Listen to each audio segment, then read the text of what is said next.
Welcome to Carolina's Business Break. I'm Robbie Thomas, and we're joined today with Kristen Csuy, who is a cancer genetic counselor with Novant Health. Welcome, Kristen. Thank you.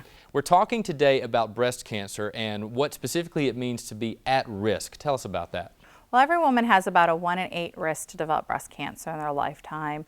We know that there are certain groups that are at slightly higher risk for breast cancer: women who've had radiation exposure to the chest wall, women who have a strong family history, and then women who have specific genetic mutations that predispose them to developing cancer in their lifetime.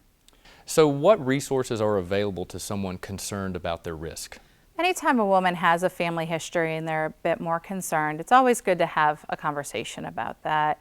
Genetic counselors are good because we can sit down and review the family history in a bit more detail, talk about the likelihood to find a genetic component based on that family history, and then talk a little bit about benefits and limitations to doing genetic testing. And what would you say to that woman at home who's maybe hesitant to learn about her risk? It's always good to at least have the conversation about family history to know if you are at average risk or general population risk, or if there is a high enough risk that maybe we should incorporate extra screening or consideration of genetic testing based on that family history.